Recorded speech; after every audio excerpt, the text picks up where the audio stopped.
Hi, this is Dr. Farmer. This video will examine or will tell you how to perform a t-test. Remember, the important thing about a t-test is that it compares two groups on a continuous variable. So, for example, you might compare males and females on a rating of anxiety. That sounds interesting. Let's test that hypothesis. Do males or females have significantly higher anxiety scores? In order to perform this analysis, we'll go up to Analyze. We're going to now go to Compare Means, and then we'll go over to Independent Samples t-test. We'll click that. It gives you two boxes. It gives you a test variable, which really is your dependent variable. Remember, we're comparing males and females on general anxiety. So our dependent variable is general anxiety. We'll put that up in the test variables box. And then down here, we're comparing males and females. So we'll go and we'll get the gender variable. Once you click on gender, it allows you to now define the groups. You have to define the groups.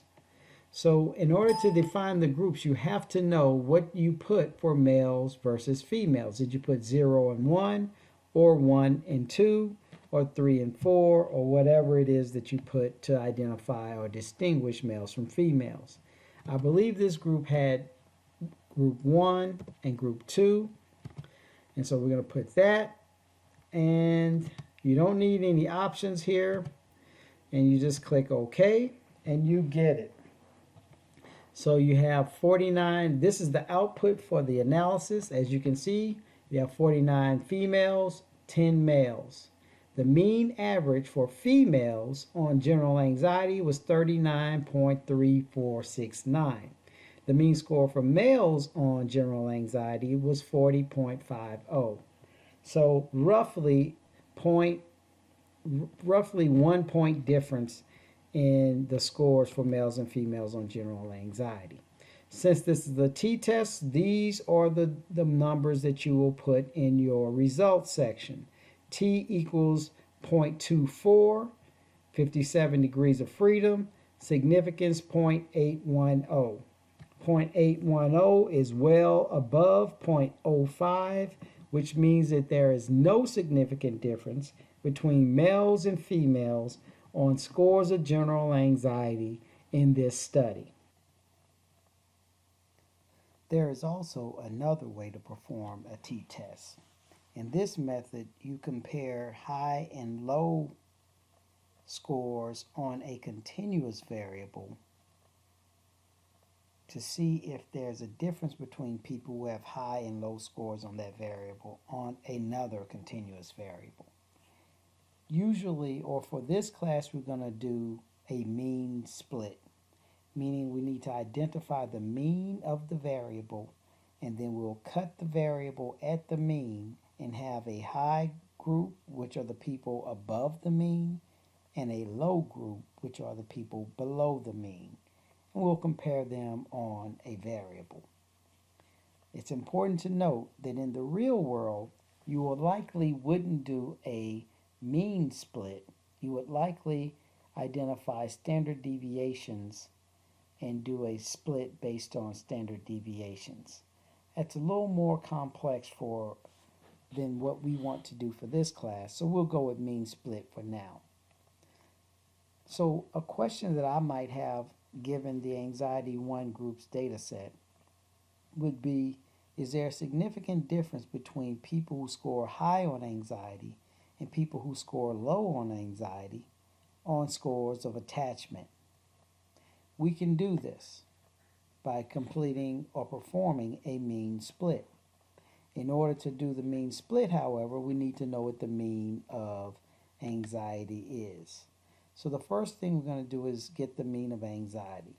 We go to Analyze, Descriptive Statistics, Frequencies, and you could also do descriptives, but we'll just do frequencies. And we're going to do general anxiety. You're going to ask it for the mean here, continue, continue, And we see that the mean of general anxiety is 39.5. So we're going to say the mean is 40. We'll round up to 40. Now that we know what the mean is, we can perform the mean split. We'll go to Analyze, Compare Means, Independent Sample T-Test. Why? Because the groups are independent because you have a high and a low. So we're going to get general anxiety is going to be our grouping variable. It's going to ask us to define the groups. And instead of group 1 and 2 as we did with males and females, we're going to do a cut point. The cut point is going to be the mean, which we said was 40. So we type 40 in there.